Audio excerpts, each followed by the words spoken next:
Bismillahirrahmanirrahim. So the next topic is urinary tract infection. So urinary tract infection is the inflammation of kidney, ureter, bladder or urethra.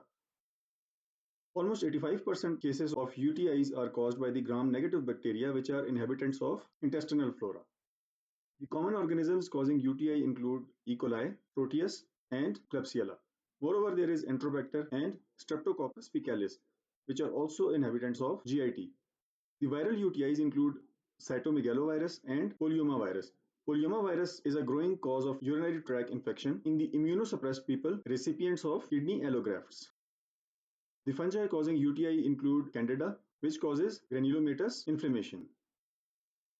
So the spread of these organisms to the urinary tract can be because of any of the two reasons. The first is hematogenous spread, which means the organism arrives the urinary tract and causes the infection through the blood. The other cause is the ascending infection from the lower urinary tract. So the ascending infection is more common than the hematogenous spread, which is more common in cases of urinary tract obstruction. So the ascending infection can be caused by the colonization of bacteria in the urethra and introitus in the females. So these colonized bacteria ascend from the lower urinary tract to the bladder and above, causing the infection. So urinary tract infections are more common in the females due to two reasons. The first is the short length of urethra, and there is absence of prostate, which has a germicidal action. So how do these bacteria ascend from the lower urinary tract to the upper urinary tract to cause infections? There are three mechanisms involved. The first of all is the urinary tract obstruction, then there is vesico-ureteral reflux and intra-renal reflux. We will discuss each of these one by one. So the first is urinary tract obstruction, which is caused by the multiple reasons, including benign prostatic hyperplasia. There could be tumors of bladder or some extrinsic tumors such as cervical tumors. Moreover, there is stone formation that can also obstruct the urinary tract, causing the infection, and spinal cord injuries, and certain extrinsic factors such as pregnancy, cervical tumors, and retroperitoneal fibrosis. All of these are common in the females. So urinary tract obstruction causes the retention of urine which contains the bacteria within the tract. So retention of the urine containing the bacteria helps in the colonization of the bacteria in the urinary tract, and they spread within the urinary tract causing the infection. The next is vesico-ureteral reflux. So the flow of urine from the ureter into the urinary bladder is one-way flow. A valve is present at the junction of urinary bladder and ureter, which inhibits the backflow from the bladder to ureter and above. This valve is known as the vesico-ureteral valve. In certain cases, when this valve is incompetent, it causes the reflux of urine into the ureter and kidney, leading to the retention of urine containing bacteria. So retention of these bacteria leads to their colonization and causes infection. The vesico-ureteral reflux can be demonstrated by the cystourethrogram. This here is a cystourethrogram. What happens here is that a radio-opaque dye is inserted into the urinary bladder and multiple X-ray films are taken during voiding. So in normal vesico-ureteral valve, the urine should not be flowing back into the ureter and kidneys. But here, as you can see, with the voiding, there is reflux of urine into the ureters and the kidneys, which demonstrate the incompetence of vesico-ureteral valve. So vesico-ureteral valve incompetence can be either congenital or it could be acquired, such as in spinal cord injuries. The next is intra-renal reflux, which means the reflux of urine into renal pelvis. So the urine containing the bacteria enters the parenchyma via polar papilla. What are the polar papilla? Polar papilla are papilla which are located at the top or the bottom side of the kidney. So let's say this is a kidney and this is the renal pelvis. So this is the upper pole and this here is the lower pole. So the urine most commonly enters through the polar papilla into the renal parenchyma because the polar papilla have a more broad opening which is either flat or concave, which allows the easy entry of urine into the renal parenchyma. So these bacteria colonize the renal parenchyma and cause infections.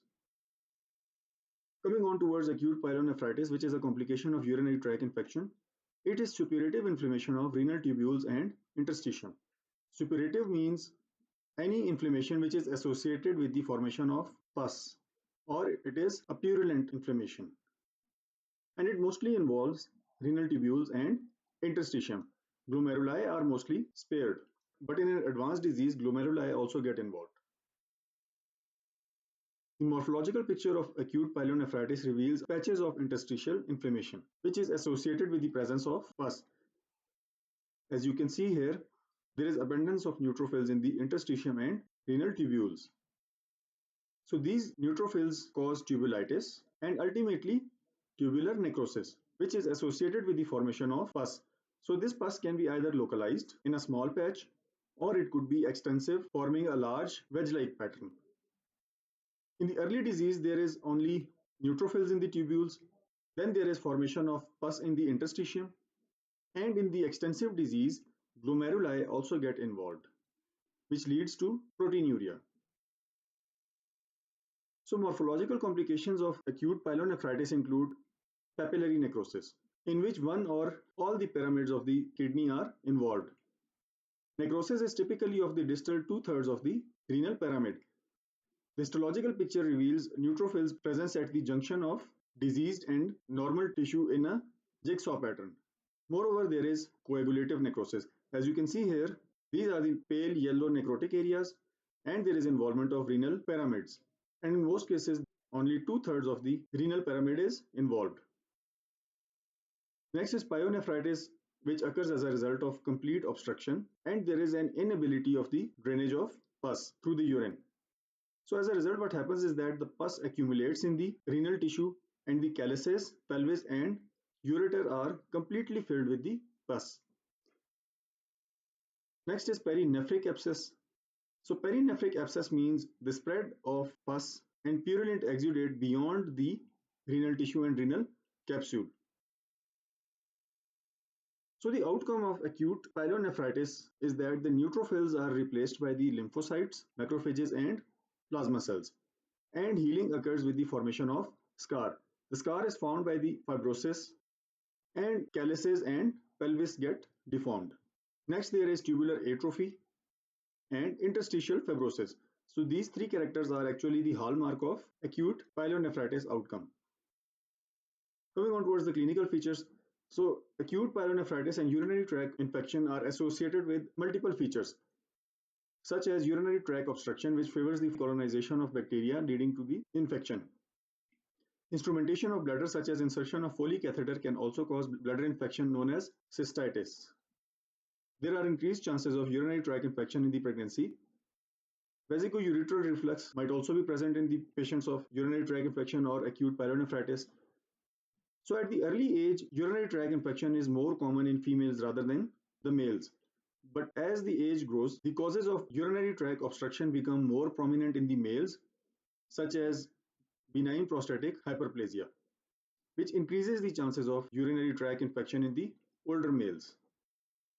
Pre-existing renal lesions such as polycystic kidney disease can also result in the urinary tract infection. Diabetes mellitus, as it suppresses the immunity and also damages the kidney, can also promote urinary tract infection and acute pyelonephritis. And it is also common in the immunosuppressed people, such as immunosuppression in the allograft recipients, in which polyomavirus infection is more common. So the patient typically presents with the pain at costovertebral angle. There could be associated symptoms of fever, malaise, nausea, and vomiting. The urinary tract symptoms include dysuria, which means painful urination. There could be frequency and urgency as well. The urine analysis reveals presence of leukocytes in the urine, which is diagnostic of urinary tract infection. The definite diagnosis and the causative organism is demonstrated on the culture and sensitivity report of the urine. The treatment is with the antibiotics and NSAIDs. So a 32 years old woman presents in the clinic with costovertebral pain. She has burning micturition and she is not pregnant. Fever is 102, pulse is 115 per minute, and blood pressure is 110/80. Oxygen saturation is 99%. So the diagnosis based on the history is urinary tract infection. Why are UTIs more common in the women? They are common in the women for two reasons. First is short length of urethra, and second one is absence of prostate. which has a germicidal action. So next question is, what are the lab tests you will order? So diagnosis of urinary tract infection is established on urine analysis, which reveals presence of white blood cells in the urine. Moreover, there is culture and sensitivity of the urine sample, which indicates the causative organism of urinary tract infection and sensitivity of those organisms to antibiotics. Name three mechanisms of bacterial colonization and ascent in the urinary tract. So the first one is urinary tract obstruction. Second one is vesico-ureteral valve incompetence causing vesico-ureteral reflux. And the next one is intra-renal reflux. So all these factors favor the colonization of the bacteria and ascent of these bacteria into urinary tract, resulting in urinary tract infection. If you have any questions, do let us know in the comment section. Thank you.